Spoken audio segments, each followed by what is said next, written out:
Hello friends, welcome back to Lost Scrolls Archive. What could make God's Mikish, chosen people turn their swords against each other?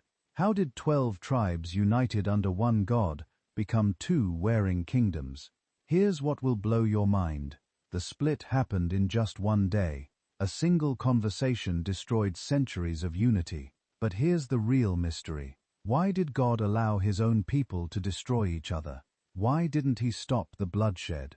The answers will reveal shocking truths about human nature, divine justice, and the dangerous cost of pride. You'll discover how one king's foolish words triggered 200 years of civil war, how golden calves replaced God's temple, and why foreign armies succeeded where God's people failed. Ready to uncover the hidden reasons behind history's most tragic family feud? Solomon's kingdom looked amazing from the outside. Gold everywhere, beautiful buildings, and nations sending gifts. But behind all this glory was a painful truth. The people were suffering. The first book of Kings, chapter 4, tells us Solomon needed huge amounts of food every day. Solomon's provision for one day was 30 measures of fine flour and 60 measures of meal, 10 fat oxmen, 20 pasture-fed cattle, 100 sheep besides deer, gales, roebucks, and fatted fowl. Someone had to pay for all this luxury. The king forced people from all the tribes to work on his projects. According to 1 Kings, 5 hours, 13 minutes, and 14 seconds, King Solomon raised a levy of forced labor from all Israel. The levy numbered 30,000 men, and he sent them to Lebanon, 10,000 a month in shifts. They would be a month in Lebanon and 2 months at home. Think about this. Fathers were taken away from their families for months at a time, just to cut down trees for the poor king's buildings. But it got worse. The people also had to pay heavy taxes. Every month, a different part of the country had to feed Solomon's huge household. Chapter 4 lists 12 officers who collected food from different regions. The burden was crushing ordinary families who could barely feed themselves. The temple construction required even more workers. 1 Kings 5:15-16 records Solomon had 70,000 who carried burdens and 80,000 hewers of stone in the mountains. Besides Solomon's 3,300 chief officers who were over the work and had charge of the people who did the work, that's over 150,000 people forced into hard labor. Years of this treatment built up anger in people's hearts. They loved God and wanted to build his house, but Solomon's methods were breaking their backs and their spirits. The seeds of rebellion were planted during these years of hardship. When Solomon died, everyone held their breath. Would his son Rehoboam be different? The northern tribes decided to test him. They chose Shechem, an ancient holy place for the coronation. This wasn't an accident. Shechem was where Abraham first built an altar to God in the Promised Land. The people's request was simple and fair. 1 Kings 12:34 tells us, "And they sent and called him, and Jeroboam and all the assembly of Israel came, and said to Rehoboam, Your father made our yoke heavy. Now therefore lighten the hard service of your father and his heavy yoke that he put on us, and we will serve you."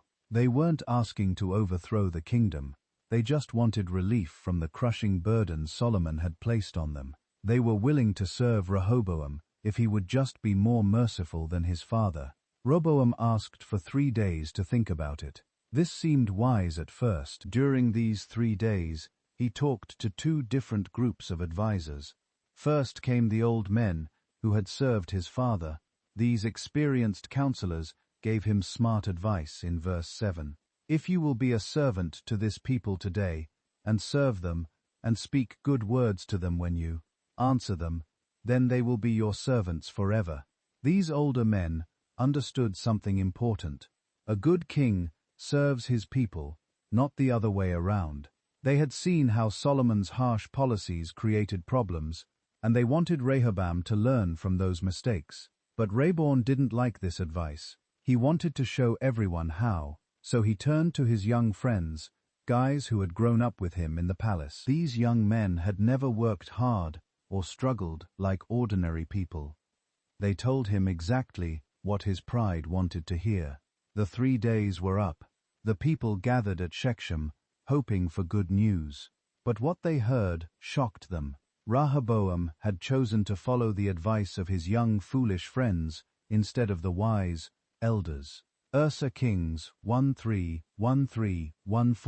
records his harsh answer. And the king answered the people harshly, and forsaking the counsel that the old men had given him, he spoke to them, according to the counsel of the young men, saying, My father made your yoke heavy, but I will add to your yoke. My father disciplined you with whips, but I will discipline you with scorpions. Can you imagine how the people felt hearing these words? They had come humbly asking for mercy, and instead got threats of even worse treatment.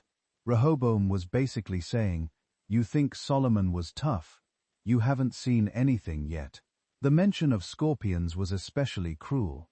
These weren't the animals.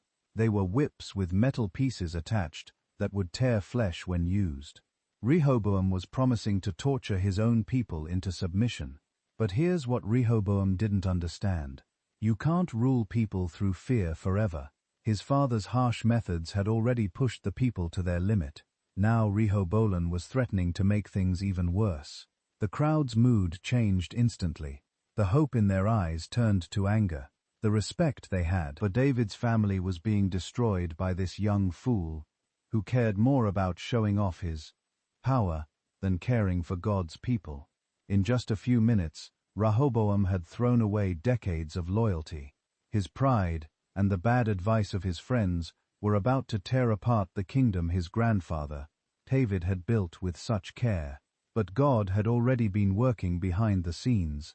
Years earlier, when Solomon was still alive, there was a man named Jeroboam who worked for the king. He was talented and hard-working, and Solomon put him in charge of all the forced labor from the tribes of Ephraim and Manasseh. One day, as 1 Kings 11 hours 29 minutes and 31 seconds tells us something amazing happened. And at that time, when Jeroboam went out of Jerusalem, the prophet Ahijah the Shilonite found him on the road. Now Ahijah had dressed himself in a new garment, and the two of them were alone in the field. Then Ahijah laid hold of the new garment that was on him, and tore it into 12 pieces. And he said to Jeroboam, Take for yourself 10 pieces, for thus says the Lord, the God of Israel, Behold, I'm about to tear the kingdom from the hand of Solomon, and will give you 10 tribes. This was God's way of showing Jeroboam what would happen. The torn robe represented the 12 tribes, and 10 pieces going to Jeroboam meant he would rule most of the kingdom. The prophet explained that this was happening because Solomon had turned away from God to worship other gods. But there was a problem. Solomon found out about this prophecy. 1 Kings 1:40 says, Solomon sought therefore to kill Jeroboam. But Jeroboam arose and fled into Egypt to Shishak, king of Egypt, and was in Egypt until the death of Solomon. Jeroboam had to run for his life and hide in Egypt. Now with Solomon dead, and Rob making terrible decisions at Shishak, the time was right. Jeroboam came back from Egypt at exactly the right moment. The people, who were angry with Rehoboam, suddenly had someone else they could follow. Someone who understood their suffering because he had been in charge of their forced labor. God's timing was perfect. Just when the people needed a leader to stand up to Rehoboam's threats, Jeroboam appeared. The prophecy Ahijah had given years before was about to come true. When the people heard Rehoboam's cruel threats, their patience finally snapped.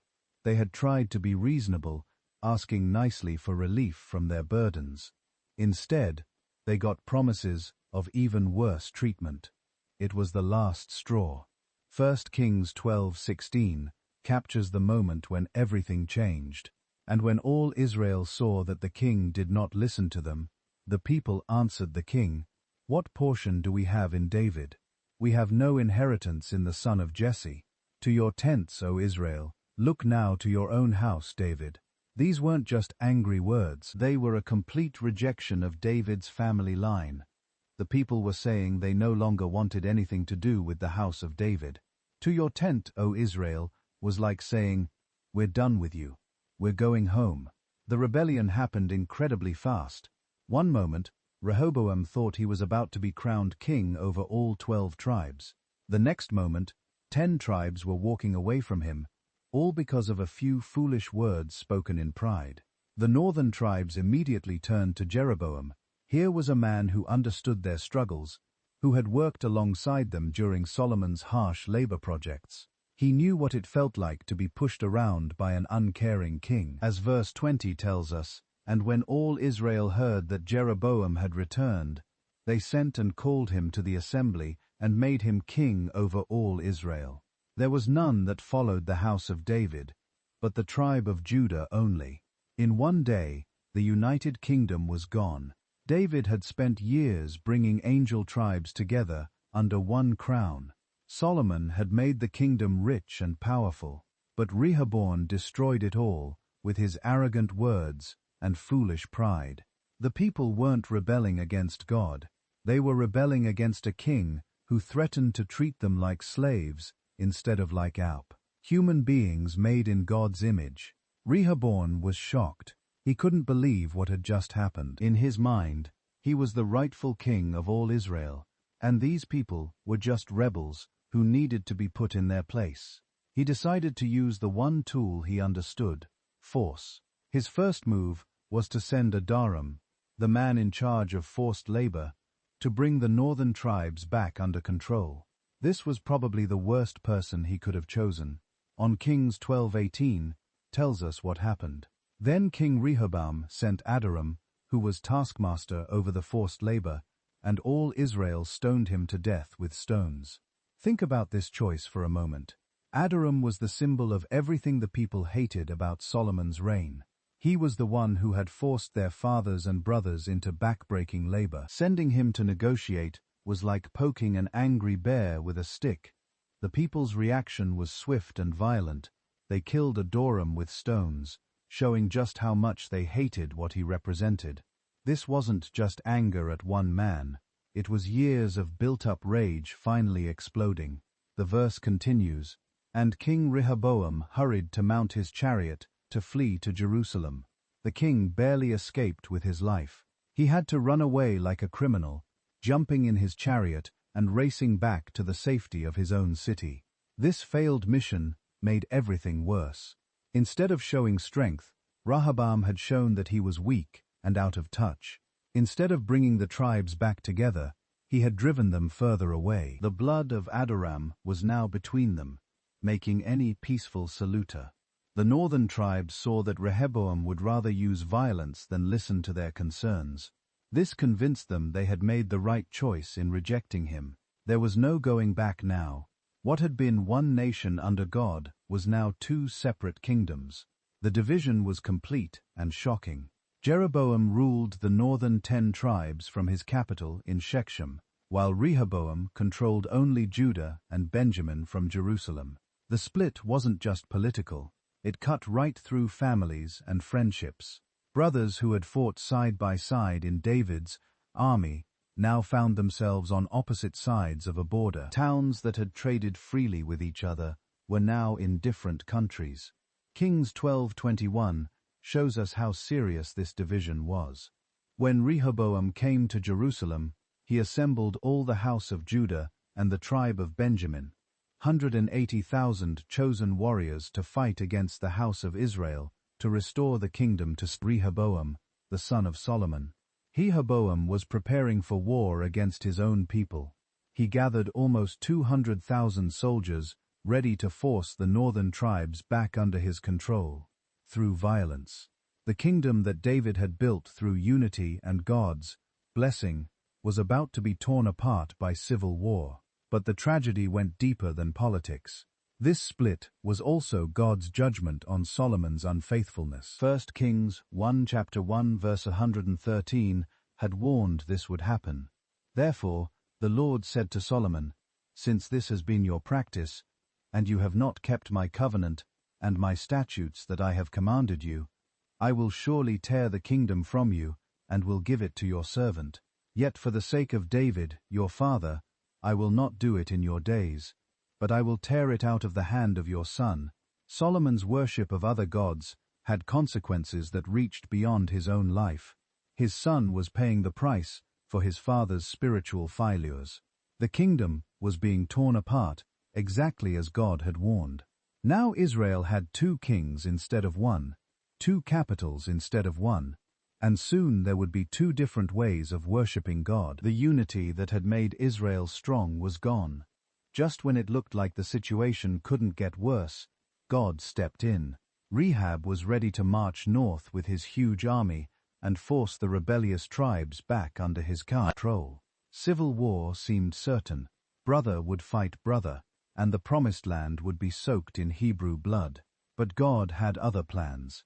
He sent a prophet named Shemaiah to stop the war before it started.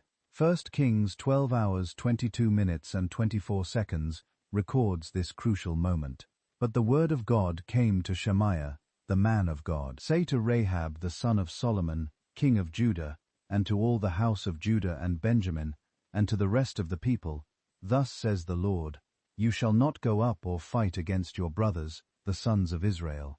Every man return to his home, for this thing is from me.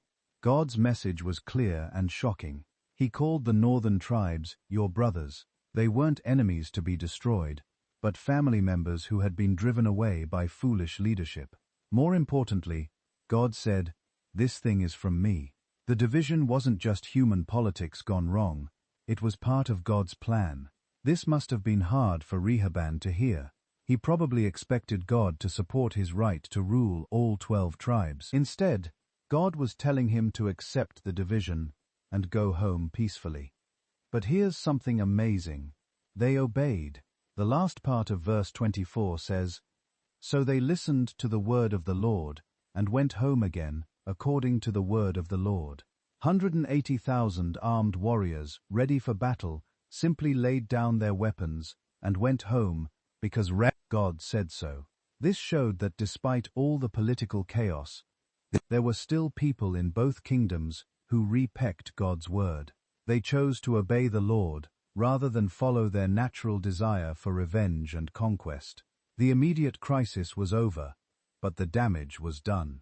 The kingdom was split, and it would stay that way for centuries to come. Jeroboam had won the political battle. 10 tribes followed him as their king, and he ruled from his new capital in Shehan. But late at night, when the celebrations were over, a troubling thought kept him awake. What would happen when the people went to worship? You see, God had commanded all Israelites to come to Jerusalem 3 times a year for the great festivals. Even though the kingdom was now split politically, God's law hadn't changed. The temple was still in Jerusalem in Rahab's territory. This meant Jeroboam's people would have to cross the border and enter his enemies' land to worship God properly. 1 Kings 12:26-27 shows us exactly what worried Jeroboam. And Jeroboam said in his heart, now the kingdom will turn back to the house of David. If this people go up to offer sacrifices in the house of the Lord at Jerusalem, then the heart of this people will turn again to their Lord, to Rehoboam, king of Judah, and they will kill me and return to Rehoboam, king of Judah. Think about this fear from Jeroboam's point of view. Every few months, thousands of his people would travel to Jerusalem. They would see the beautiful temple, remember the glory days of David and Solomon, and maybe start thinking that splitting the kingdom had been a mistake. Worse, they might decide that God was really on Rehoboam's side since he lived in the temple in Jerusalem. What if families started talking during these trips? What if they began to regret leaving Rehoboam? What if some of the northern tribes decided to switch sides? Jeroboam could picture it all too clearly. His own people turning against him and maybe even killing him to get CK in Rehoboam's good graces.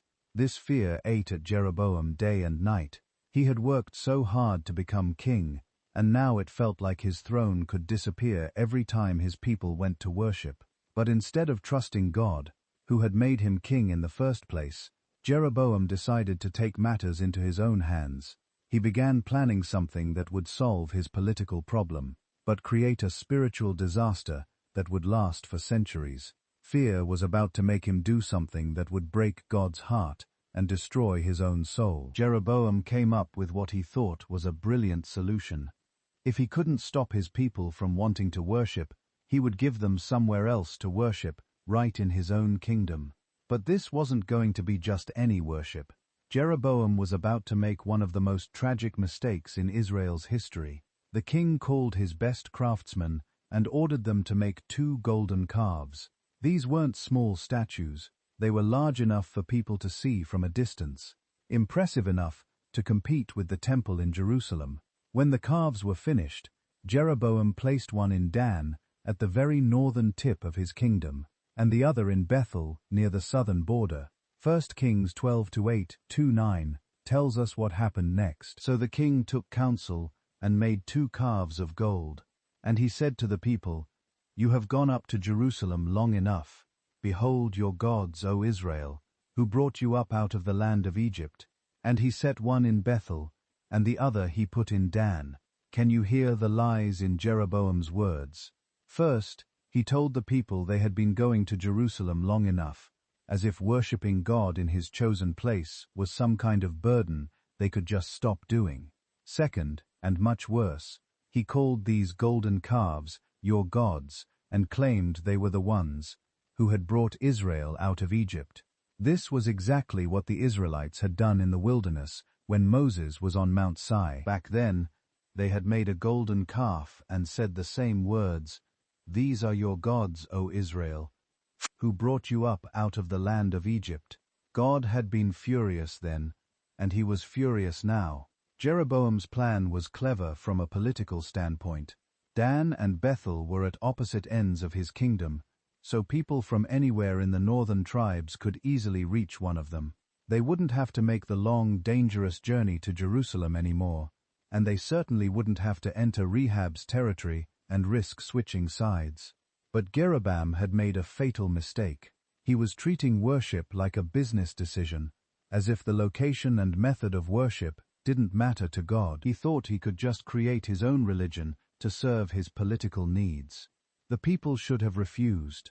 They should have remembered what happened to their ancestors who worshipped the golden calf in the wilderness. But instead, verse 30 tells us the tragic truth. Then this thing became a sin, for the people went as far as Dan to worship the one there. The golden calves were just the beginning. Jeroboam quickly realized he had another problem. He didn't have any priests. All the real priests were from the tribe of Levi, and most of them stayed loyal to the temple in Jerusalem. After all, that's where God had chosen to put his name, and that's where he had commanded them to serve. So, Jeroboam decided to make his own priests. This wasn't just bending the rules a little. This was completely throwing out God's clear commands about who could serve as priests. According to 1 Kings 12:31, he also made houses on high places and appointed priests from among all the people who were not of the Levites. Think about how shocking this was. God had specifically chosen the tribe of Levi to be his priests. He had given detailed instructions about how they should be trained, what they should wear, and how they should conduct worship.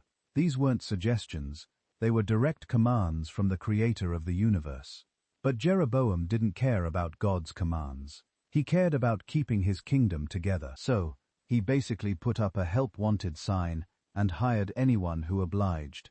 It didn't matter what tribe they came from or whether they knew anything about God's laws. If they were willing to serve at his golden calves, they were hired. 2 Chronicles 11:15 gives us more details about what happened. And the priests and the Levites who were in all Israel presented themselves to him from all places where they lived. For the Levites left their common lands and their holdings, and came to Judah and Jerusalem, because Jeroboam and his sons cast them out from serving as priests to the Lord. And he appointed his own priests for the high places, and for the goat idols, and for the calves that he had made. This tells us that Jeroboam didn't just ignore the real priests. He actually kicked them out. The Levites who wanted to stay faithful to God had to leave their homes and move to Judah. Imagine having to choose between your job and your faith, between staying in your hometown and obeying God. Meanwhile, Jeroboam's new priests had no training no understanding of God's holiness, and no respect for his laws. They were just political appointees, doing whatever the king told them to do. This fake priesthood would lead Israel further and further away from the true God. Jeroboam wasn't finished yet. He had created fake gods and fake priests, but he still had one more problem. The people were used to celebrating God's festivals at specific times of the year. If they kept following God's calendar, they might remember that these celebrations were supposed to happen in Jerusalem at the real temple. So Jeroboam decided to change God's calendar too. 1 Kings 1:20-32-33 describes his next act of rebellion. And Jeroboam appointed a feast on the 15th day of the 8th month, like the feast that was in Judah, and he offered sacrifices on the altar. So he did in Bethel, sacrificing to the calves that he had made. And he placed in Bethel the priests of the high places that he had made. He went up to the altar that he had made in Bethel on the 15th day in the 8th month, in the month that he had devised from his own heart, and he appointed a feast for the people of Israel, and went up to the altar to make offerings. Notice those important words. In the month that he had devised from his own heart. God had commanded that the Feast of Tabernacles should be celebrated in the 7th month. But Jeroboam moved it to the 8th month just because he felt like it. This might seem like a small change, just shifting a festival by 1 month, but it showed something terrible about Jeroboam's heart. He thought he could improve on God's plan. He thought his ideas were better than God's commands. The Feast of Tabernacles was supposed to remind the people how God had taken care of them in the wilderness. It was a time to remember his faithfulness and give thanks for his provision, but Jeroboam turned it into a celebration of his own golden calves. Even worse, Jeroboam didn't just change the date, he performed the ceremonies himself. The text says he went up to the altar to make offerings, but Jeroboam wasn't a priest. Only priests from the tribe of Levi were supposed to offer sacrifices. By doing this, Jeroboam was claiming to be prophet, priest, and king, all at the same time. The people should have been horrified. They should have remembered that when King Saul tried to offer sacrifices, God rejected him as king. But instead, they went along with Jeroboam's fake festival, celebrating at the wrong time, in the wrong place, to the wrong gods. God had been watching all of this rebellion, and his patience was running out. Jeroboam thought he had solved all his problems with his fake religion, but he was about to discover that you can't fool the Almighty. On the day of Jeroboam's fake festival, as the king stood at his altar in Bethel, burning incense to his golden calf, something amazing happened. 1 Kings 13:1-2 tells the story. And behold, a man of God came out of Judah by the word of the Lord to Bethel. Jeroboam was standing by the altar to make offerings, and the man cried against the altar by the word of the Lord, and said, O altar, altar, thus says the Lord, behold, a son shall be born to the house of David, Josiah by name, and he shall sacrifice on you the priests of the high places, who make offerings on you, and human bones shall be burned on you. Picture this scene. Jeroboam is in the middle of his big ceremony, probably feeling pretty proud of himself. Hundreds of people are watching him offer incense to his golden calf. Everything seems to be going perfectly. Suddenly, a stranger appears, a prophet from Judah, from Rehoboam's kingdom. This man walks right up to Jeroboam's altar and starts prophesying against it. He's not talking to Jeroboam, he's talking to the altar itself, as if it's a living thing that needs to hear God's judgment. The prophecy was specific and shocking. A future king named Josiah, from David's family line, would one day sacrifice the false priests on this very altar and burn human bones on it. This was God's way of saying that this fake worship wouldn't last forever. One day, divine judgment would come, but the prophet wasn't finished. Verse 3 continues, And he gave a sign the same day, saying, This is the sign that the Lord has spoken. Behold, the altar shall be torn down, and the ashes that are on it shall be poured out. A sign. The prophet was going to prove that his words came from God by making something happen right now, in front of everyone. This wasn't just a prediction about the distant future. This was an immediate demonstration of God's power. Can you imagine the tension in the air? Everyone was staring at the altar, waiting to see if the prophet's words would come true. Jeroboam's entire fake religion was about to be tested in front of all his people. Jeroboam was furious. Here he was, trying to conduct his important religious ceremony, and this prophet from enemy territory was ruining everything. The king's first instinct was to use force to solve his problem. 1 Kings 13:4 describes what happened next. When the king heard the saying of the man of God, which he cried against the altar at Bethel, Jeroboam stretched out his hand from the altar, saying, "Seize him," and his hand which he stretched out against him dried up, so that he could not draw it back to himself. In that instant everything changed. Jeroboam reached out to grab the prophet, or to order his guards to arrest him, but his hand immediately became withered and useless. He couldn't even pull it back to his side. The king, who thought he was so powerful, couldn't even control his own arm. At the same moment, verse 5 tells us, the altar also was torn down, and the ashes poured out from the according to the sign that the man of God had given by the word of the Lord. The altar split apart, just as the prophet had predicted, and all the ashes from Jeroboam's sacrifices spilled onto the ground. Picture the shock on everyone's faces. The altar they had been worshipping at was broken in pieces. Their king was standing there with a withered hand, helpless and humiliated, and the prophet from Judah was standing calmly in the middle of it all, completely unharmed. This was God's way of showing everyone who really had power. Jeroboam old make golden calves and fake priests and false festivals, but he couldn't stand against the true God of Israel. His fake religion was literally falling apart in front of everyone's eyes. Suddenly, Jeroboam's attitude completely changed. Verse 6 shows us his desperate plea. And the king said to the man of God, "Entreat now the favor of the Lord your God, and pray for me that my hand may be restored to me."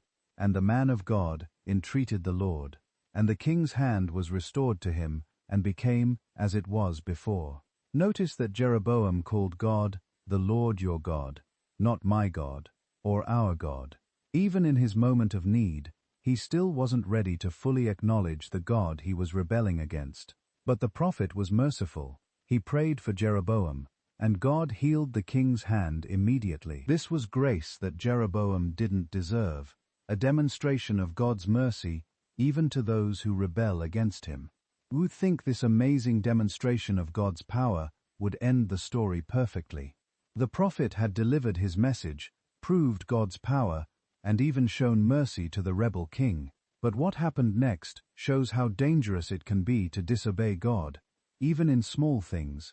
Jeroboam was so impressed by what he had seen that he invited the prophet to come home with him for a meal. 1 Kings 13:7 records his offer, and the king said to the man of God, "Come home with me, and refresh yourself, and I will give you a reward."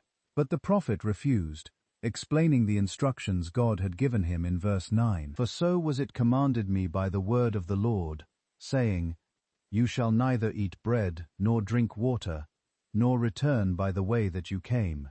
The God had told him to deliver the message and leave immediately, without accepting any hospitality, or even taking the same road home. So the prophet started his journey back to Judah, taking a different route, just as God had commanded.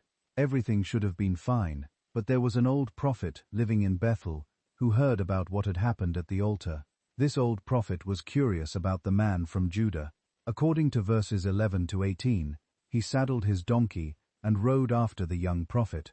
When he found him resting under a tree, he invited him back to his house for a meal. When the young prophet explained that God had forbidden him to eat or drink in this place, the old prophet told a terrible lie.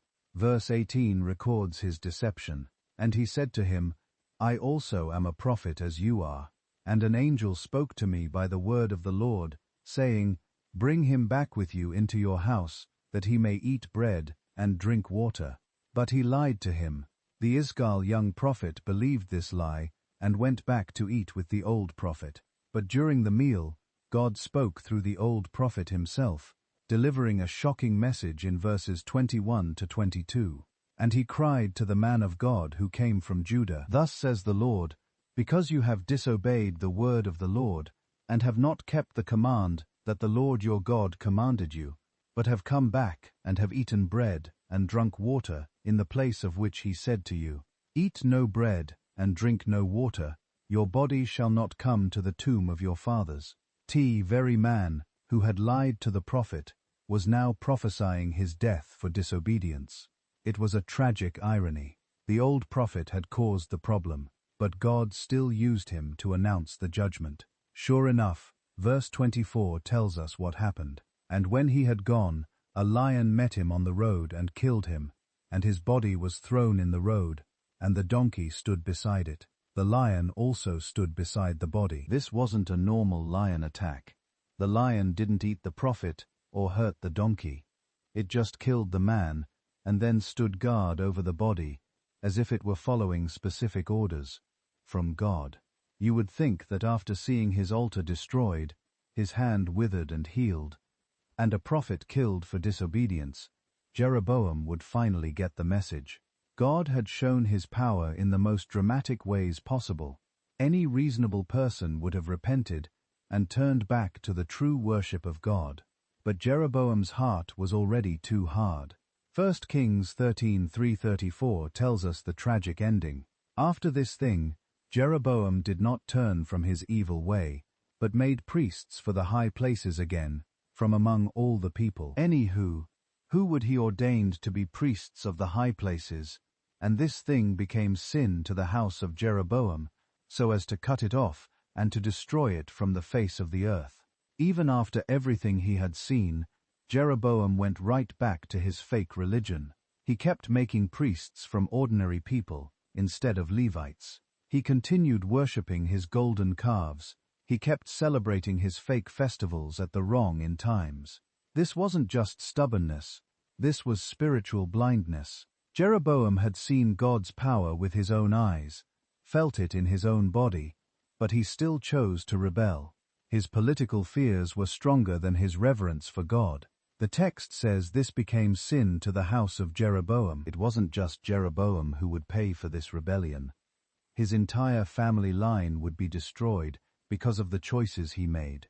His descendants would suffer for his stubborn refusal to repent. But the damage went far beyond Jeroboam's family. His fake religion became the template for every evil king who came after him in the northern kingdom. For the next 200 years, the Bible would repeatedly say that kings walked in the way of Jeroboam, or did not depart from the sins of Jeroboam. What started as a political solution to keep his people from going to Jerusalem became a spiritual cancer that infected Israel for generations. Jeroboam's golden calves would lead the northern tribes further and further away from God, until finally God allowed them to be conquered and scattered by the Assyrians. All because one king chose his political fears over faith in the God who had made him king in the first place. The prophet Shemaiah had stopped the first civil war, but he couldn't stop the hatred that was growing between the two kingdoms. What had started as a family argument was turning into something much worse, a blood feud that would last for generations. 1 Kings 14:30 tells us the sad truth. And there was war between Rehoboam and Jeroboam all their days. This wasn't just one big battle that settled everything. This was constant fighting year after year, with raids and border skirmishes that never seemed to end. Think about what this meant for ordinary families. Farmers couldn't work their fields safely because enemy soldiers might attack at any time. Merchants couldn't travel freely between the kingdoms to trade their goods. Children grew up hearing stories about their enemies in the other kingdom, people who used to be their cousins and friends. The border between Judah and Israel became like a scar across the promised land. Towns that had once welcomed travelers from anywhere in Israel now had to decide which kingdom they belonged to. Families were split apart, with some members living in Judah and others in Israel, unable to visit each other safely. Both kingdoms had to spend huge amounts of money on armies instead of building schools, fixing roads or helping the poor. Soldiers who should have been farming or working as craftsmen were instead carrying swords and shields, always ready for the next battle. The fighting also made both kingdoms weaker against outside enemies. Instead of working together like they had in David's time, the Hebrew kingdoms were wasting their strength fighting each other. Foreign nations were watching this civil war and planning how they could take advantage of it. 2 Chronicles 12:15 sums up those early years. Now the acts of Rehoboam from first to last, are they not written in the chronicles of the kings of Judah? And there were wars between Rehoboam and Jeroboam continually. The word continually shows just how constant this fighting was.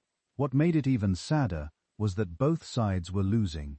Every battle, whether Judah won or Israel won, meant that Hebrew blood was being spilled by Hebrew hands. The people who were supposed to be God's chosen nation were destroying each other instead of being a light to the world. While the Hebrew kingdoms were busy fighting each other, a much bigger threat was growing in the south. Pharaoh Shishak of Egypt had been watching the civil war with great interest. He remembered the days when Egypt ruled over the land of Canaan, and he saw an opportunity to get some of that power back. In the 5th year of Rehoboam's reign, while Judah and Israel were still fighting each other, Shishak made his move. 2 Chronicles 12:23 describes the invasion. In the 5th year of King Rahab, because they had been unfaithful to the Lord, Shishak, king of Egypt, came up against Jerusalem with 1,200 chariots and 60,000 horsemen, and the people were without number who came with him from Egypt, Libyans, Sukiites, and Ethiopians. This was a massive army, bigger than anything either Hebrew kingdom could fight alone. Shishak brought soldiers from all over North Africa, not just Egypt. The 200 chariots alone would have been terrifying to people who were used to fighting on foot, with swords and spears. But here's the tragic part. If Judah and Israel had still been united, they might have been able to stop this invasion. David and Solomon had defeated much larger armies when the 12 tribes fought together. But now, instead of helping each her, the Hebrew kingdoms were too busy fighting each other to notice the real danger until it was too late.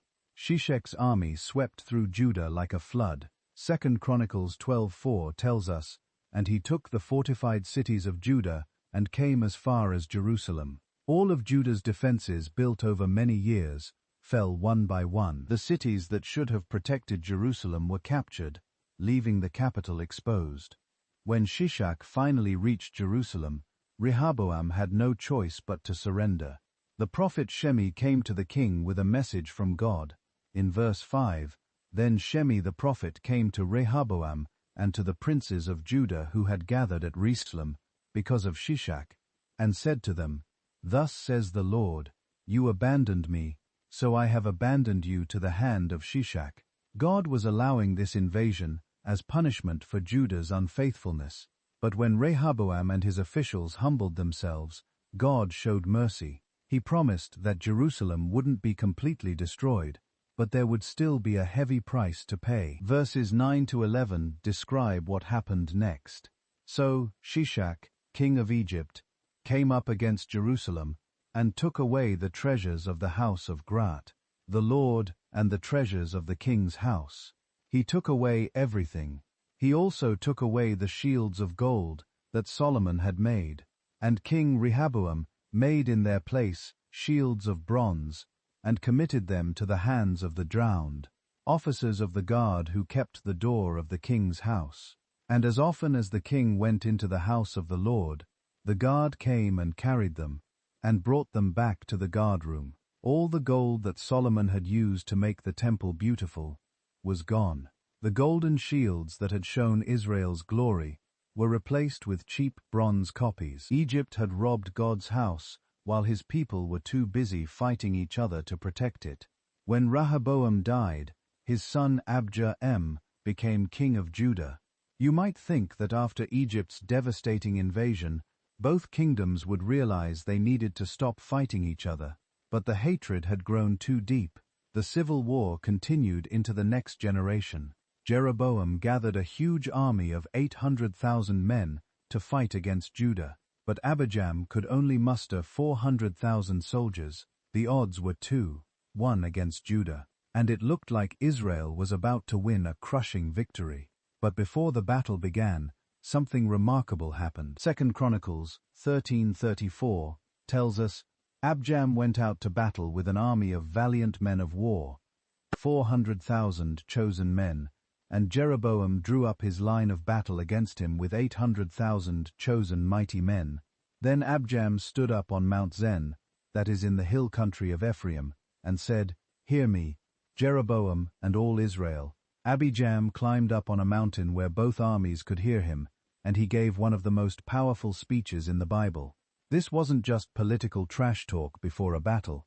This was a theological argument about which kingdom was really following God. Abijam started by reminding everyone of God's promises in verse 5. Ought you not to know that the Lord God of Israel gave the kingship over Israel forever to David and his sons by a covenant of salt? A covenant of salt meant a permanent, unbreakable promise.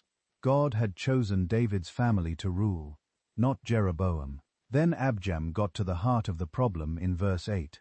And now you think to withstand the kingdom of the Lord in the hand of the sons of David, because you are a great multitude, and have with you the golden calves that Jeroboam made you for gods. This was a direct attack on Jeroboam's fake religion. Abijam was saying that Israel wasn't just rebelling against Judah, they were rebelling against God himself by worshipping those golden calves. But Abijam wasn't finished. In verses 911, he contrasted the two kingdoms' worship. Have you not driven out the priests of the Lord, the sons of Levi, and made priests for yourselves, like the peoples of other lands? Whoever comes for ordination with a young bull in 7 rams becomes a priest of what are no gods. But as for us, the Lord is our God, and we have not abandoned him. We have priests ministering to the Lord, who are sons of Levi and Levites for their service.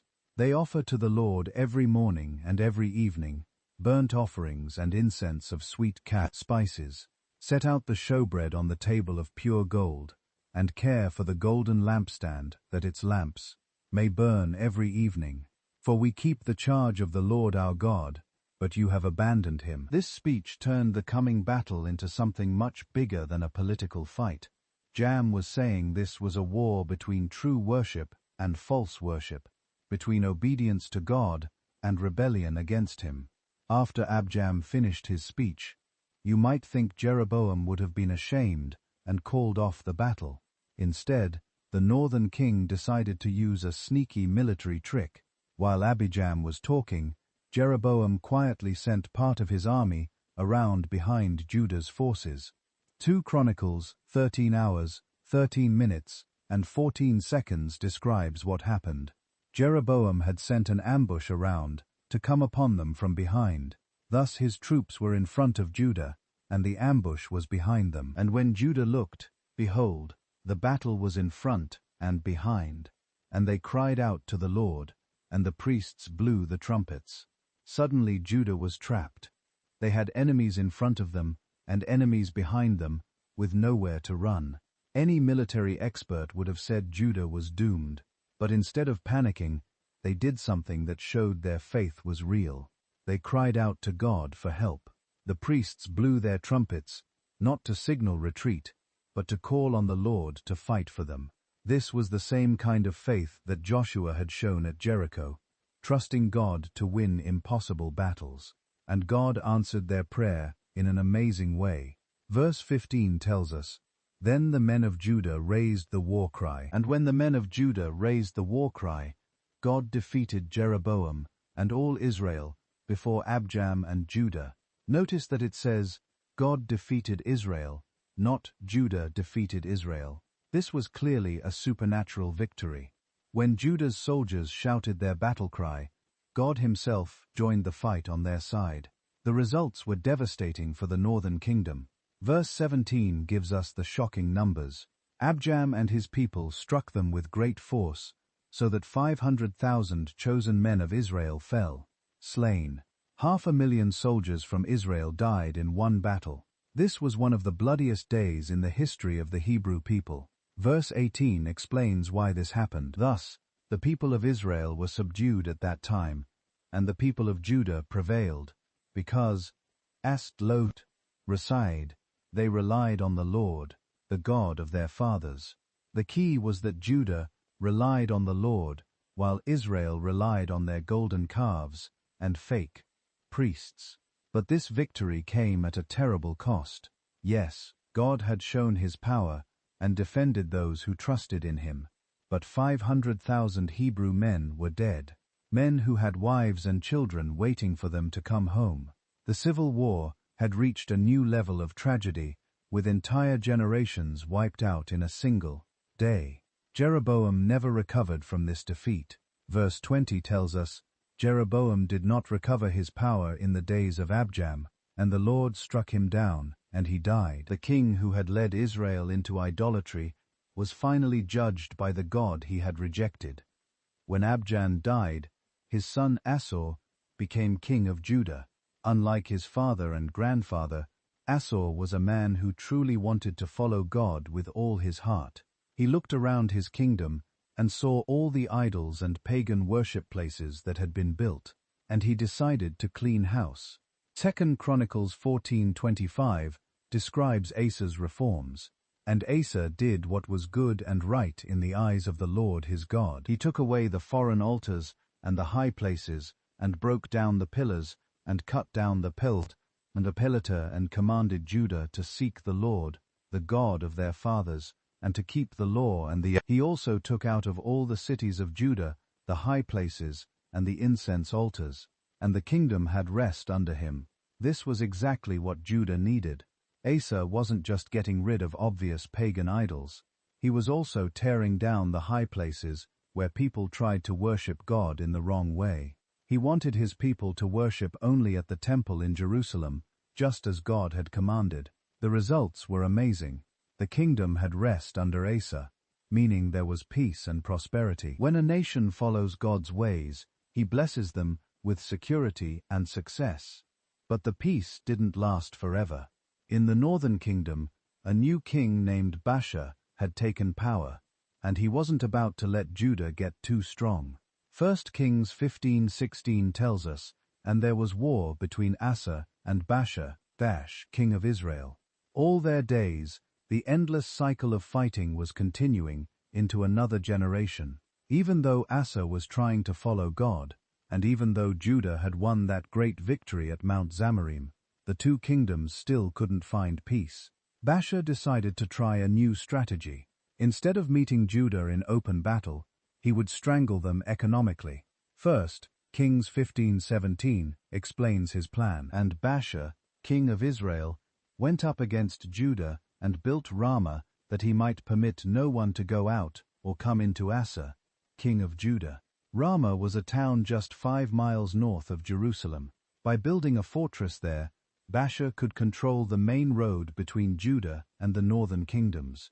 No merchants could travel to Jerusalem to trade. No pilgrims from the northern tribes could come to worship at the temple.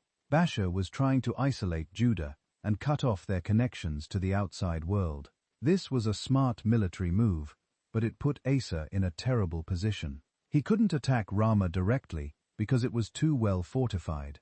He couldn't ignore it because it was choking off Judah's economy. He needed help, but where could he get it? Faced with Baasha's blockade at Ramah, King Asa made a decision that seemed smart at the time, but would have terrible consequences later.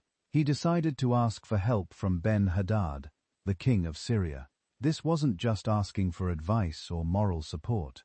Asa was willing to pay Syria to attack Israel from the north, forcing Baasha to abandon Ramah and rush home to defend his own territory. First, Kings 158:19 tells us what Asa did.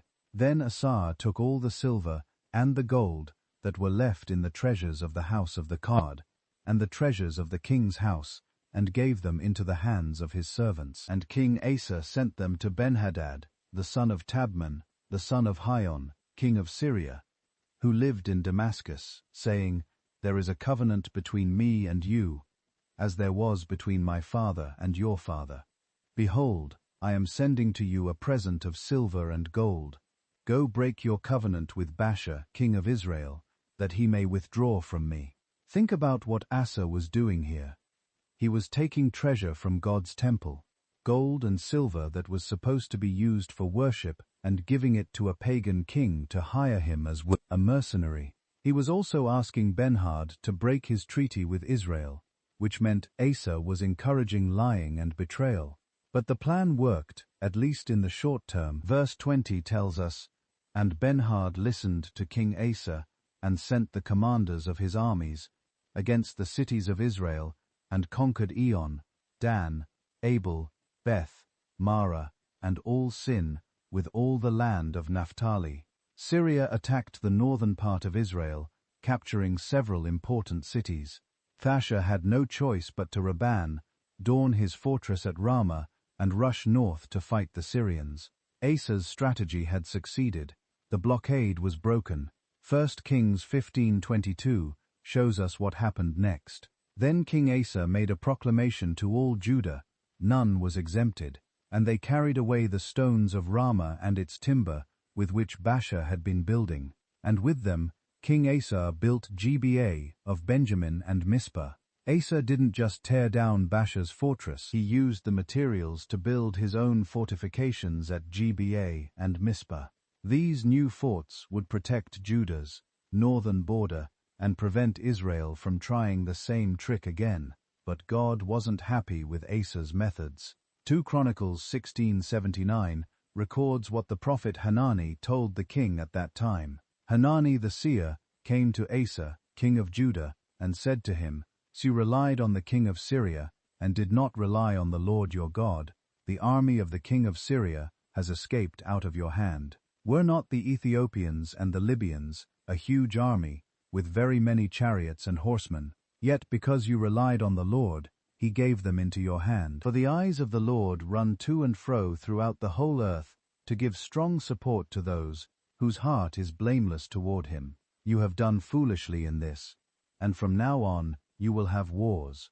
The prophet was reminding Asa of how God had given him victory over a huge Ethiopian army earlier in his reign. If God could defeat a 1,000,000-man army from Africa, why couldn't he handle Baasha's little fortress at Ramah? By hiring Syria instead of trusting God, Sar had missed an opportunity to see God's power, and had instead made Syria stronger and more dangerous.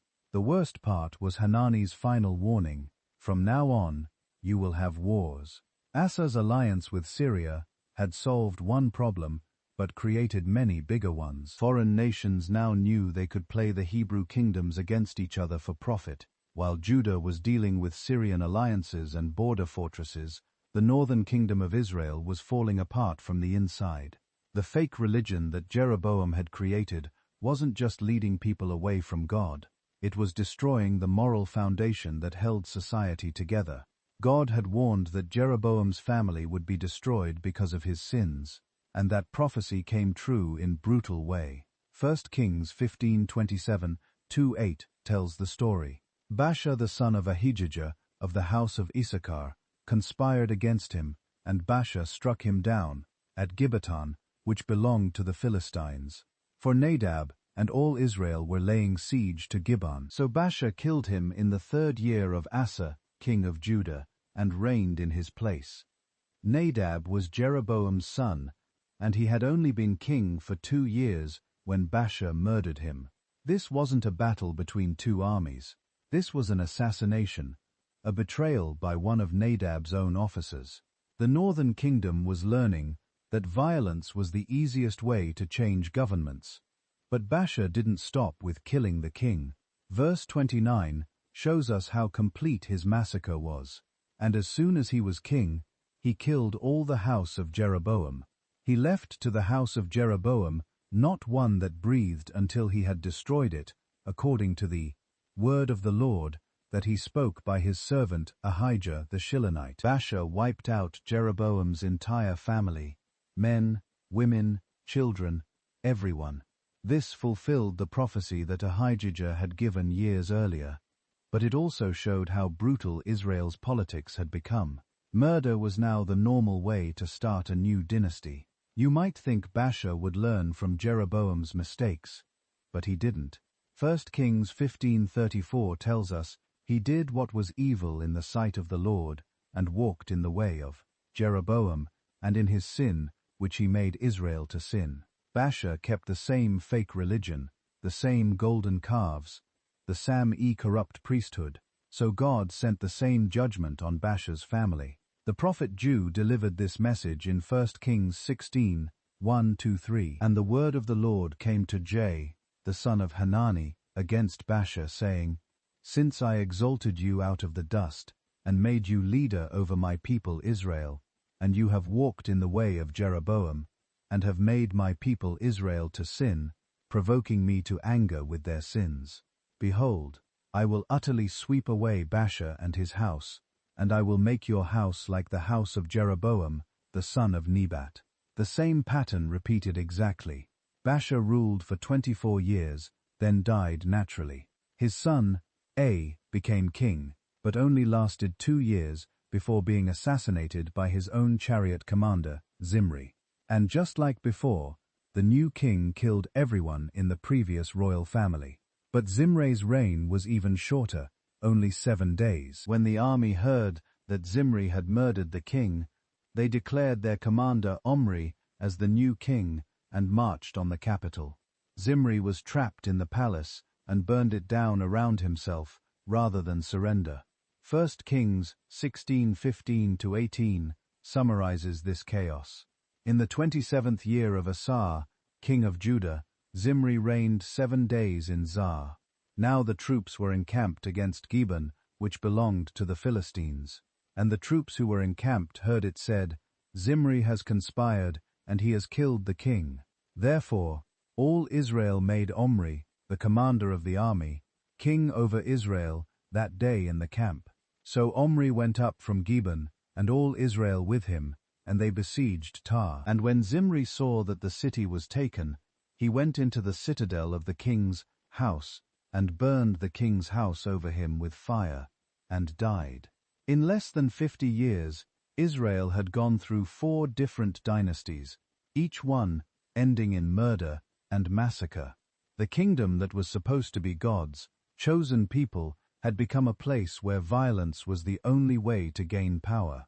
Down in Judah, King Asa, son Jehoshaphat, was watching the chaos in the northern kingdom with growing concern. The constant violence and instability in Israel was making both Hebrew kingdoms look weak, their enemies.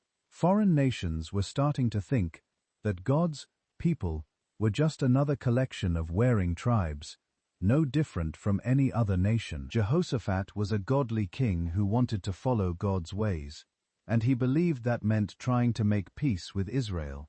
After all, they were still fellow Hebrews, still descendants of Abraham, Isaac, and Jacob. Maybe if the 2 kingdoms could stop fighting each other, they could work together again, like in the days of David and Solomon. By this time, Omri's son, Ahab, had become king of Israel. Ahab was powerful and wealthy, and he had built a magnificent new capital city called Samaria. He also had a daughter named Athaliah, who was old enough to get married. Jehoshaphat came up with what seemed like a brilliant plan, a royal marriage that would unite the 2 kingdoms peacefully. His son Jehoram would marry Ahab's daughter, Athaliah, creating a family bond between the royal houses of Judah and Israel. 2 Chronicles 18:1 tells us what happened. Now Jehoshaphat had great riches and honor, and he made a marriage alliance with Ahab. This seemed like a wonderful solution. Instead of war, there would be wedding celebrations. Instead of hatred, there would be family ties. The children of this marriage would be related to both royal families, giving them a reason to keep the peace. But there was a huge problem that Jehoshaphat didn't fully understand. Ahab wasn't just another Hebrew king. He was married to a woman named Jezebel, who worshipped the pagan god Baal, and Ahab's daughter Athaliah had grown up learning her mother's religion, not the faith of Abraham and Moses. 1 Kings 16:31-33 describes what Ahab was really like. And as if it had been a light thing for him to walk in the sins of Jeroboam, the son of Nebat, he took for his wife Jezebel, the daughter of Ethbaal, king of the Sidonians, and went and served Baal and worshipped him. He erected an altar for Baal in the house of Baal, which he built in Samaria, and Ahab made an Asher. Ahab did more to provoke the Lord, the God of Israel, to anger than all the kings of Israel who were before him. This means a failure wasn't just bringing political connections to Judah, she was bringing Baal worship.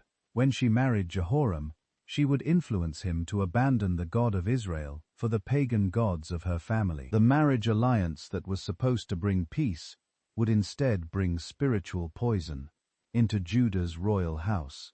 Later, Athaliah would try to destroy David's entire family line and set up bow worship in Jerusalem itself. Jehoshaphat's peace initiative had failed before it even began. You can't make true peace by compromising with evil. The only way to have real peace is when both sides are following God's ways. While the Hebrew kingdoms spent centuries fighting each other, a terrifying new power was rising in the east. The Assyrian Empire was growing stronger and more aggressive, every year swallowing up smaller nations, one by one. Their army was unlike anything the world had ever seen. Disciplined, ruthless, and equipped with the latest weapons of war, the Assyrian kings watched the civil war between Israel and Judah with great interest. They saw how the constant fighting had weakened both kingdoms, draining their treasures and dividing their armies. What should have been one strong nation that could resist foreign invasion had become two weak, sturdy kingdoms that were easy to manipulate. King Tiglath-Pileser III of Assyria was especially clever at playing the Hebrew kingdom. Zagar inced each other.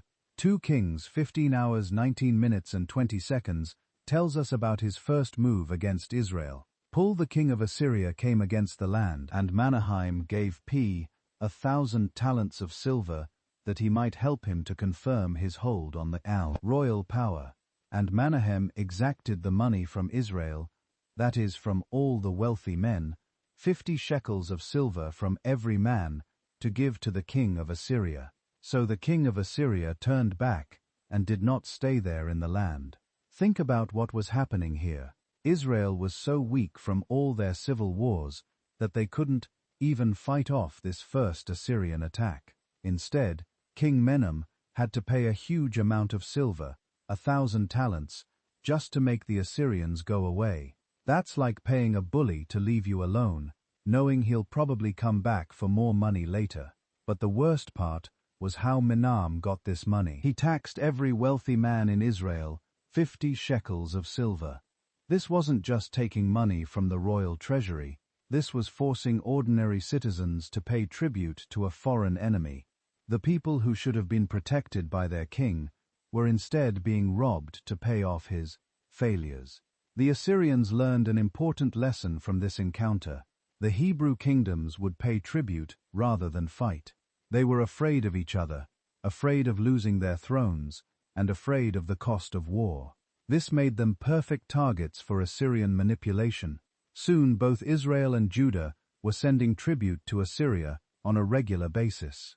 2 Kings 1678 shows us how King Ahaz of Judah also became an Assyrian puppet. So Ahaz sent messengers to Tiglath-Pileser, king of Assyria, saying, "I am your servant and your son.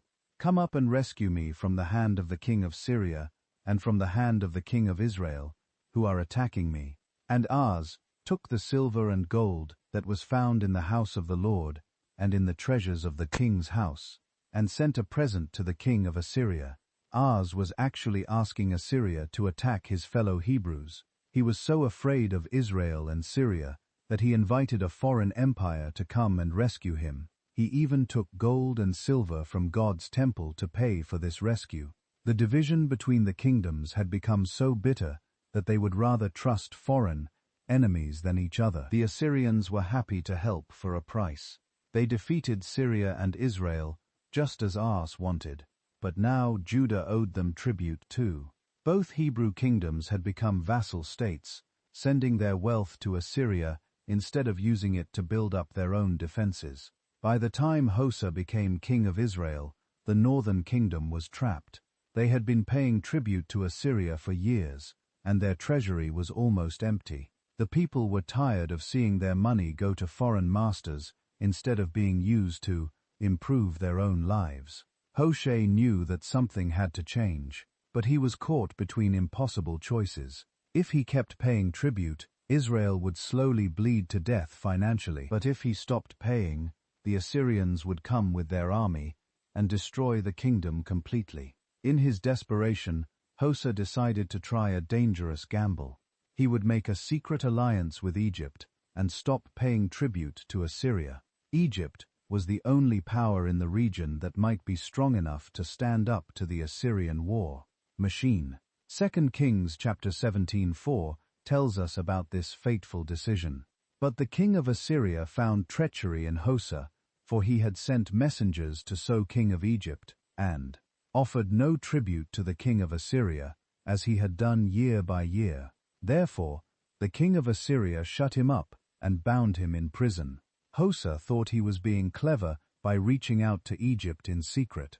But the Assyrians had spies everywhere. They discovered his play. And before Egypt could send any real help, King Shalmaneser of Assyria was furious that his carousel was trying to rebel, and he moved quickly to crush the uprising. The first thing the Assyrians did was capture Hosa himself. The king of Israel was arrested and thrown into an Assyrian prison, leaving his kingdom without a leader just when they needed one most. This shows how completely the Assyrians dominated the region. They could just walk in and arrest a king whenever they wanted. But Hosa's capture was only the beginning. The Assyrians had decided that Israel was too dangerous to leave alone. The northern kingdom had rebelled once, and they might rebel again. The only way to make sure this didn't happen was to destroy Israel completely. What made this situation even more tragic was that it could have been avoided if Israel and Judah had stayed united. They would have been strong enough to resist Assyrian pressure. If they had trusted in God instead of foreign alliances, he might have protected them from their enemies. But centuries of civil war had left Israel weak, isolated, and desperate. Hosa's alliance with Egypt was the last gasp of a dying kingdom. Egypt was too far away to provide real help, and they were more interested in using Israel as a buffer against Assyria than actually protecting them. The northern kingdom was about to pay the ultimate price for generations of bad decisions. With their king captured and their Egyptian allies nowhere to be found, the people of Israel faced the full fury of the Assyrian army. King Shman surrounded Samaria, the capital city, and began one of the longest and most brutal sieges in biblical history. 2 Kings 17:5 describes the beginning of the end. Then the king of Assyria came up throughout all the land and came up to Samaria and besieged it. 3 years. 3 whole years. Think about what that meant for the people trapped inside the city. At first, they probably thought they could hold out until Egypt sent help, or until the Assyrians got tired and went home. But as months turned into years, hope began to fade. Food became scarce, then rare, then almost impossible to find. People started dying from hunger and disease. The Assyrian siege was designed to break the people's will to fight. They surrounded the city completely, so no food or supplies could get in. They built siege engines to attack the walls, and they waited patiently for starvation to do most of their work for them. During those 3 terrible years, the people of Samaria had plenty of time to think about how they had gotten into this situation. Maybe some of them remembered the warnings that prophets had given about serving false gods. Maybe they thought about all the money they had wasted on civil wars instead of building stronger defenses. But it was too late for regrets. In 722 BC, after 3 years of suffering, Samaria finally fell. The Bible tells us in 2 Kings 176, in the 9th year of Hosa, the king of Assyria captured Samaria, and he carried the Israelites away to Assyria and placed them in Hara, and on the Habor, the river of Goan. And in the Assyrians conquered a city, they didn't just take it over, they emptied it out completely. They rounded up the surviving population and marched them hundreds of miles away to distant parts of their empire. This wasn't just conquest. This was cultural extinction.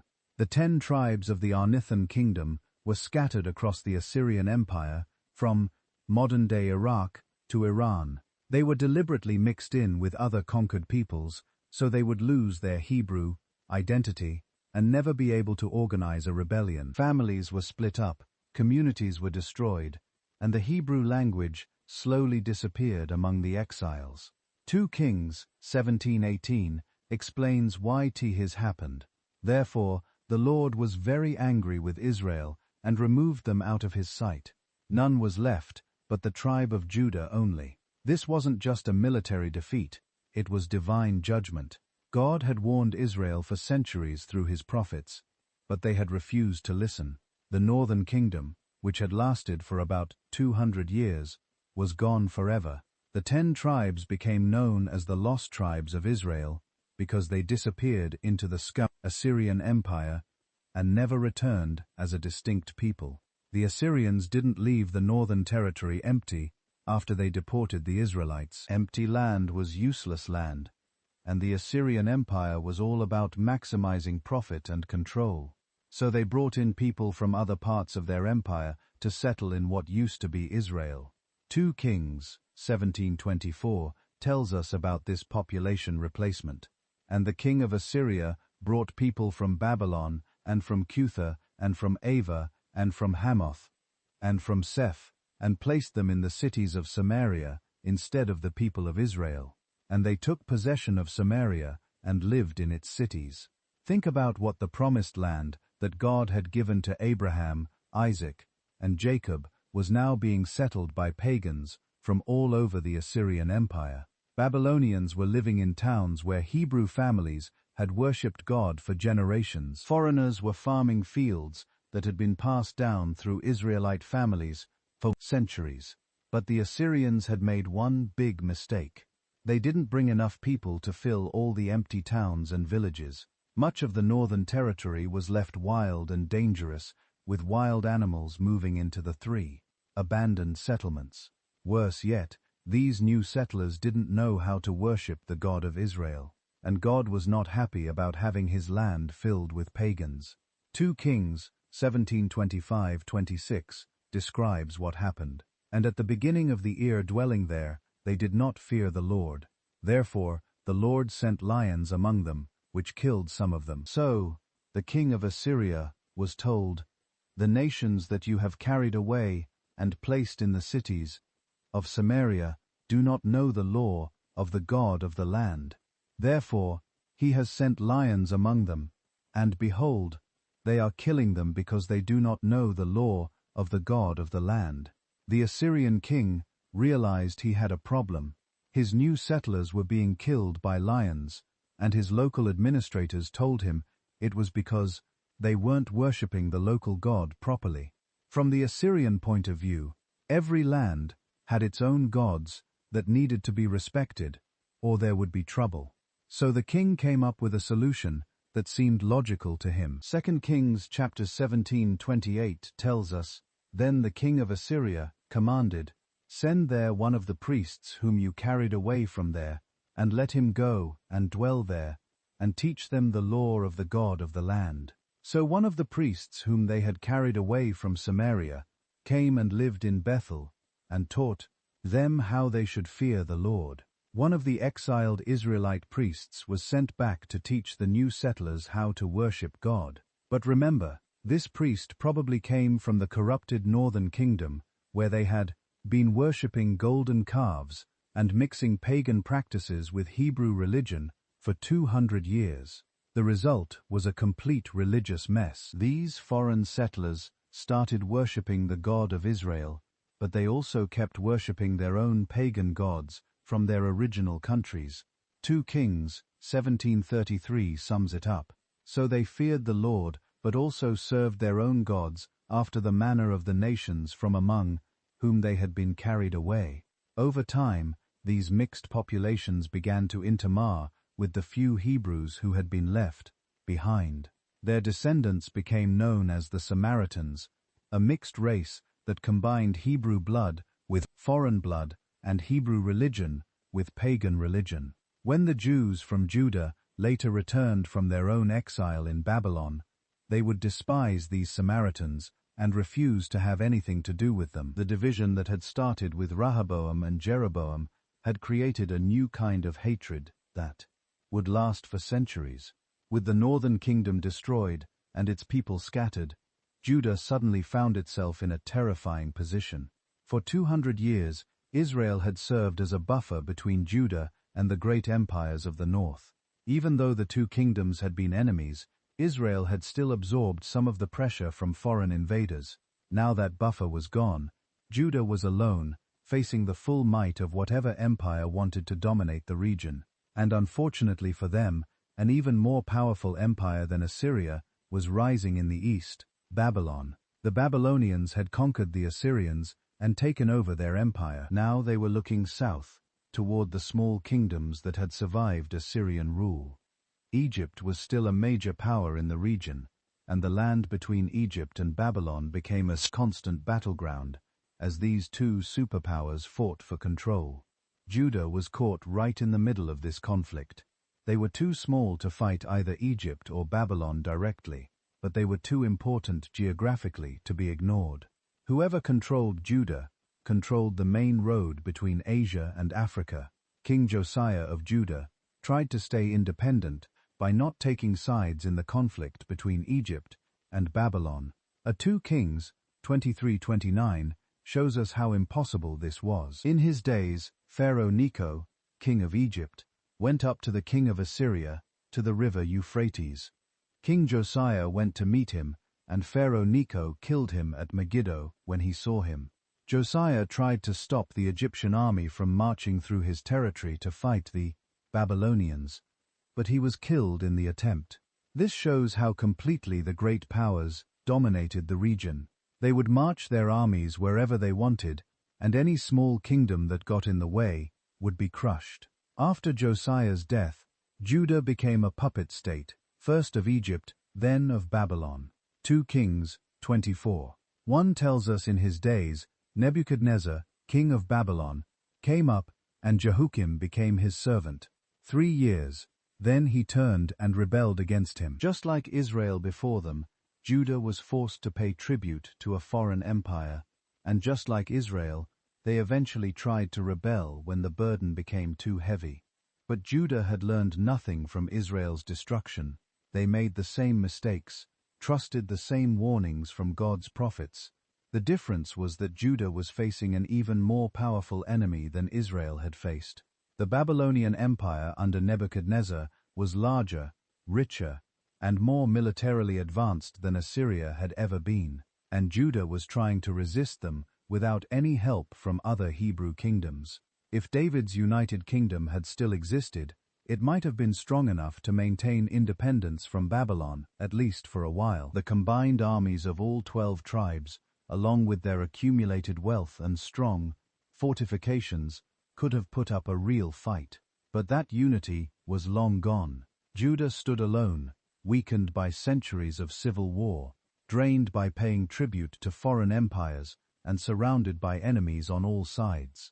King Nebuchadnezzar of Babylon was not as patient as the Assyrians had been. When Judah's king Jehoiakim stopped paying tribute and tried to rebel, the Babylonian response was swift and brutal. The first Babylonian attack came in 605 BC, when they captured Jerusalem and took many of the nobles and skilled workers back to Babylon as prisoners. Among these captives was a young man named Daniel, who would become famous for his faithfulness to God in a foreign land. But this was just the beginning. When Jehoiakim's son Jehoiakim continued the rebellion, Nebuchadnezzar came back with an even larger army. 2 Kings 24:10-14 describes what happened at that time. The servants of Nebuchadnezzar, king of Babylon, came up to Jerusalem, and the city was besieged. And Nebuchadnezzar, king of Babylon, came to the city while his servants were besieging it. And Jehoiakim, the king of Judah, gave himself up to the king of Babylon, himself, and his mother, and his servants, and his officials, and his palace officials. The king of Babylon took him prisoner in the 8th year of his reign, and carried off all the treasures of the house of the Lord, and the treasures of the king's house, and cut in pieces all the king of gold in the temple of the Lord, which Solomon king of Israel had made, as the Lord had been foretold. He carried away all Jerusalem, and all the officials, and all the mighty men of valor, 10,000 captives, and all the craftsmen, and the smiths. None remained, except the poorest people of the land. This second deportation was much more severe than the first. Nebuchadnezzar took not just the royal family, but also 10,000 of Judah's most important people, government officials, military leaders, skilled craftsmen, and anyone else who might be able to organize a rebellion.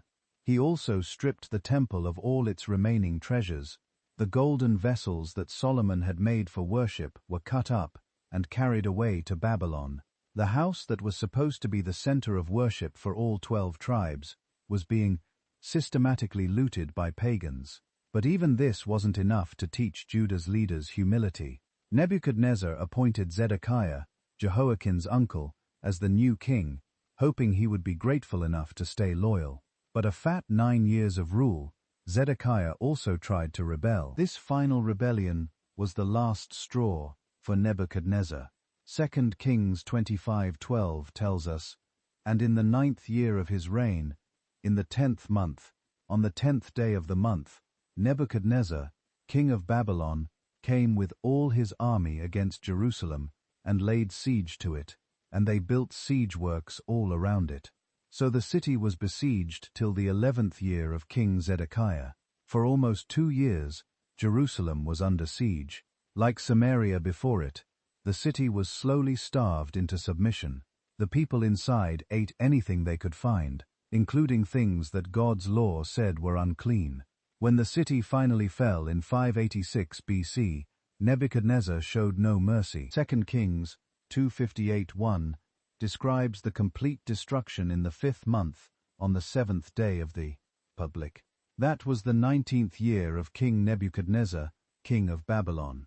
Nebuchadnezzar, the servant of the king of Babylon, came to Jerusalem, and he burned the house of the Lord, and the king's house, and all the houses of Jerusalem. Every great house he burned down, and all the army of the Chaldeans who were with the captain of the port broke down the walls around Jerusalem. The pattern was the same as what had happened to Israel, but even more complete. The temple was burned, the palace was destroyed, the city walls were torn down, and most of the remaining population was marched off to exile in Babylon. The kingdom of Judah, which had lasted about 350 years, was finished. Like their northern brothers before them, the people of Judah would spend the next 70 years in foreign captivity, wondering if God had forgotten his promises to Abraham, Isaac, and Jacob.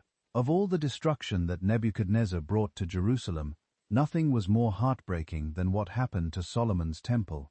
This wasn't just another building, it was the place where God had chosen to put his Nami, the center of worship for the Hebrew people, the symbol of God's presence among his chosen nation. For nearly 400 years, the temple had stood on Mount Moriah in Jerusalem. Priests had offered sacrifices there, every morning and evening. Pilgrims had come from all over the Hebrew kingdoms to worship during the great festivals. It was the one place that all 12 tribes were supposed to share, regardless of their political differences.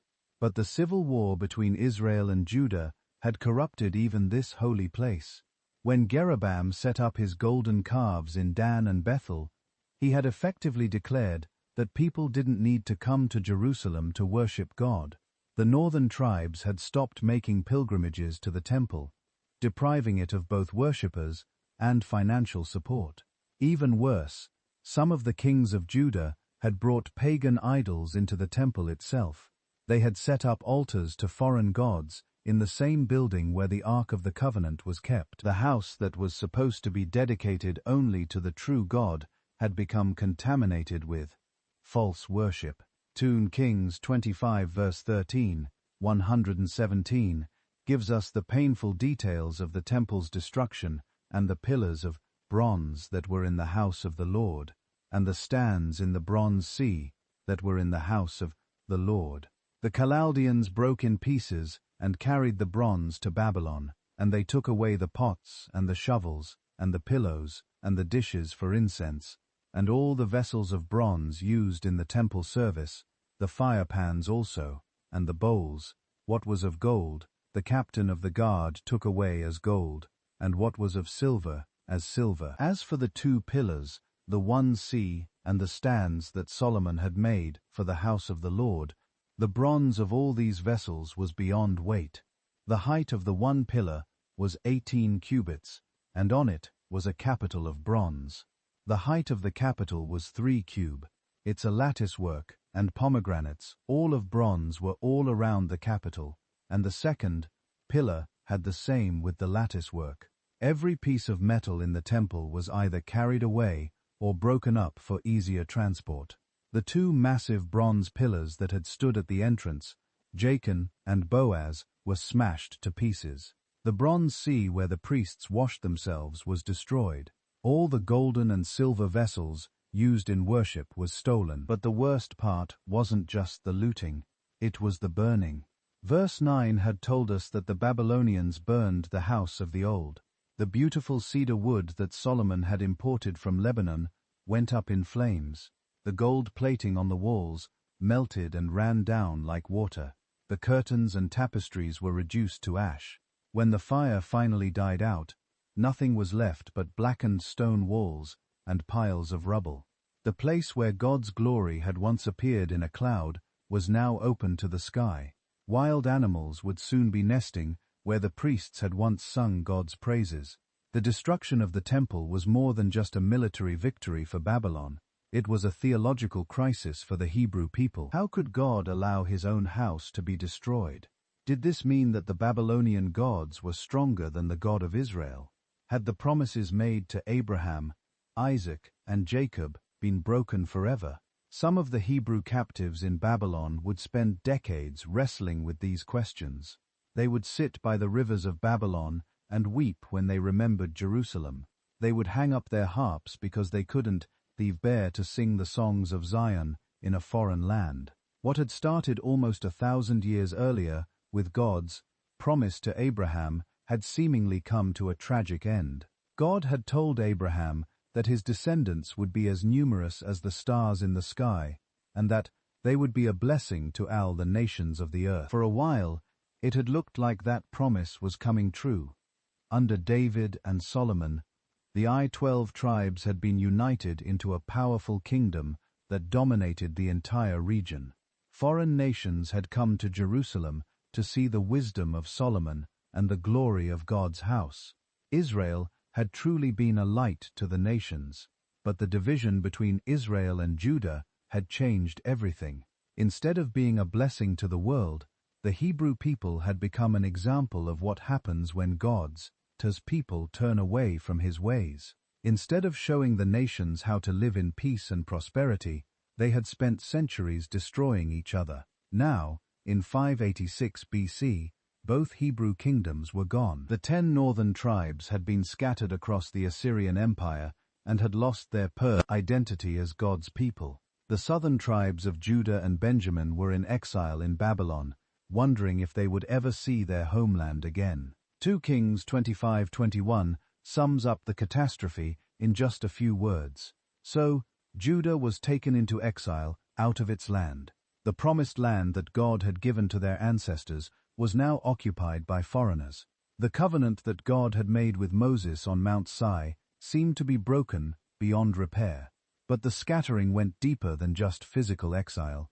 The unity that had made the Hebrew people special was completely destroyed. The 12 tribes that were supposed to work together as one nation were now spread across multiple empires, speaking different languages and losing touch with their common heritage.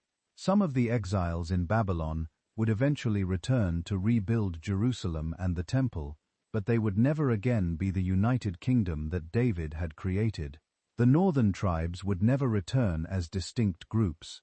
The Samaritans, who lived in the old northern territory, would be rejected by the returning Jews. The division that had started with Rehoboam and Jeroboam would become a permanent part of Hebrew identity. Even when Jesus came to earth centuries later, the effects of this division were still visible. He would encounter Samaritans who were despised by the Jews. He would speak about the lost sheep of the house of Israel, who was scattered among the nations. He would weep over Jerusalem, because the people still didn't last. What would bring them peace? The story that had begun with such promise, one people chosen by God to be a light to the world, had ended in tragedy. The division between Israel and Judah had not only destroyed two kingdoms, but had shattered God's original plan for his chosen people to demonstrate his glory to all the nations. If this journey through biblical history has opened your eyes to the power of unity and the danger of division, I want to encourage you to subscribe to our channel. Hit that subscribe button and the notification bell so you won't miss our upcoming videos exploring more incredible stories from Scripture. And please share this video with someone who needs to hear this message.